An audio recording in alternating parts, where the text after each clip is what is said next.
What you say, big boy?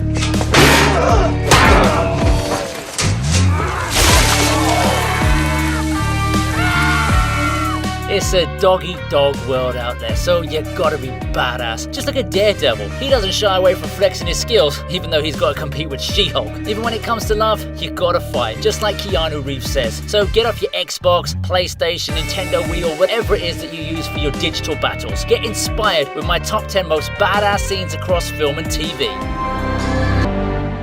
Now I'll count to 3. You ain't talking to? 1, 2. That we've all heard about the creepy prison stories, but this one moment from the first season of Reacher, man, it was just too scary. A bunch of prison thugs bully the new guy and playfully torture him before inviting him to, season some sausages. But then Jack freaking Reacher shows up and gives the weirdo some lessons in weight management, after which he brutally knocks out the leader with such calmness that it makes you fear the spy even more. That attack was so slick. It's no wonder Jack's in jail. That man is a smooth criminal. Get it? Alright, dad jokes aside, this was a masterclass in displaying dominance, especially when you're in confined spaces like a prison cell. But yeah, that's the kind of martial arts training I wish I could get my hands on. I wonder if the prison wardens would dare to oppose his ways.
You want one?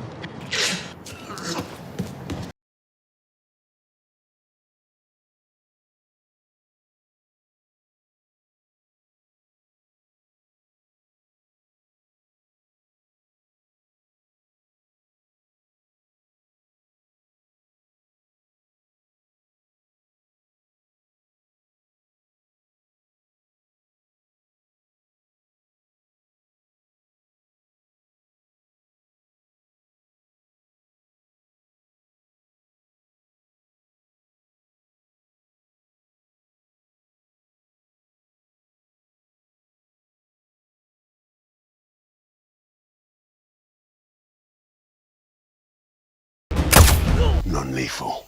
You lose. Exploding compression bullets. Let's see.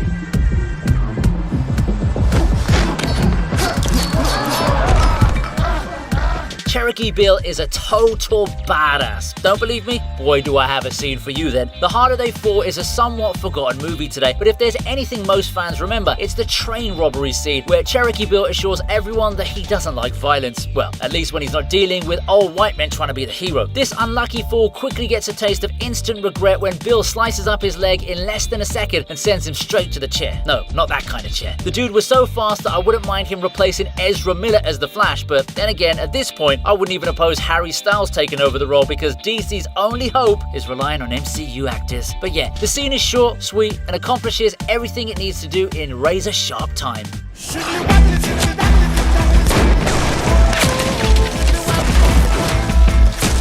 Remember, you wanted this. You're okay. Get up. Oh! Here's Jack Reacher again, but this time it's played by Hollywood's only active legend. Tom Cruise might be everyone's sweetheart, especially after the massive success of Top Gun Maverick, but he's a big meanie when he becomes a military agent that isn't Ethan Hunt. Yet this might not be Mission Impossible, but Jack Reacher sure knows how to make a street fight look like a cakewalk. After savagely insulting the local bar girl, a group of wannabe goons decide to take it outside and confront Jack over his lack of chivalry. However, he's all about that Sigma male grind, so he predicts the result of the fight and then actually actually makes it happen. He takes down his opponents with ease and even has enough energy to make fun of the dudes who run away. I swear, it's like Dave Chappelle taking on his haters and cracking jokes at the same time. What I mean is the cheapest woman tends to be the one you pay for. I am not a hooker. Well, a hooker get the joke.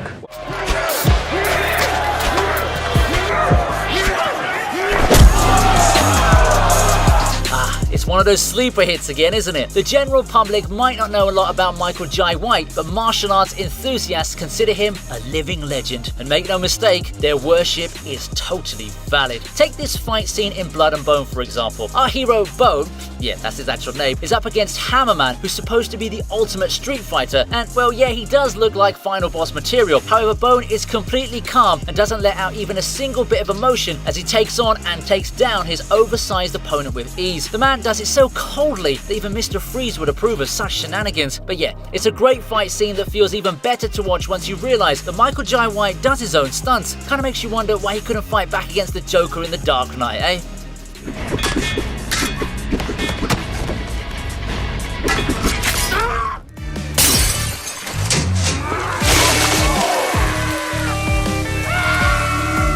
Zack Snyder's Watchmen is a cult classic that deserves the love it's getting today, despite the earlier box office disappointment. One of the key factors to its recent success is the relatability of the masked vigilante known as Rorschach. It makes sense too, because have you seen the man in prison? He savagely burns an inmate's face and goes on to scream, I'm not locked in here with you. You're locked in here with me. That's some Heath Ledger shit right there, man. I guess his Batman voice kind of makes sense too. This isn't even the main scene though. It happens later when Rorschach calmly holds onto his opponent's arms as his own gang member chops them off in front of his very eyes. Bruh, is this prison or some Squid Game wannabe institution? What on earth are all those tax dollars for?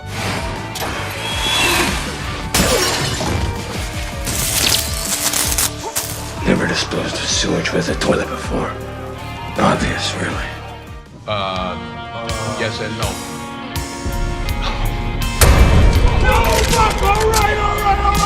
Denzel Washington knows how to grab your attention, and his role as Robert McCall in The Equalizer is living proof of that. After a local drug lord, Andre tries to act smart with Robert by pulling a gun on him, the cool-as-a-cucumber detective pulls an Uno reverse card on him and threatens Andre with his own weapon. When things get rough, our man knows exactly what pain points he should touch, so he lowers the gun to Andre's special place and brings the whole operation under control. I gotta admit, it was funny to see David Harbour panic like a little wuss in this scene. He's literally known for being the fearless dad from Stranger Things. I guess Jim Hopper can't be badass 24/7, can he? Although he does lose his shit on Robert later when he tells him about disrespecting the badge. Maybe that brought back some PTSD. I'm a fucking dead man. I won't last a fucking week. Then do the right thing. Mother.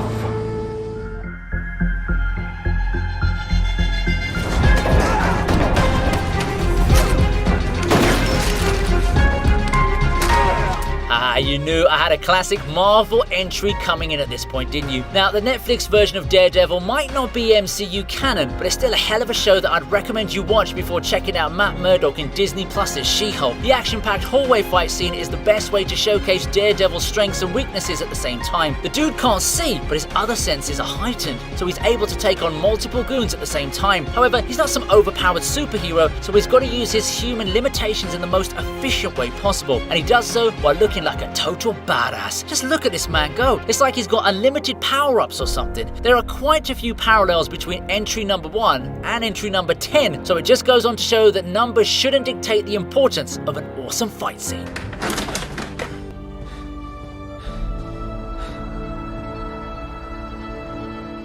And there you go. Those are my top 10 most badass fight scenes. Head over to the links in the description for access to my Patreon and socials, and let me know in the comments if you want more volumes. Ciao for now.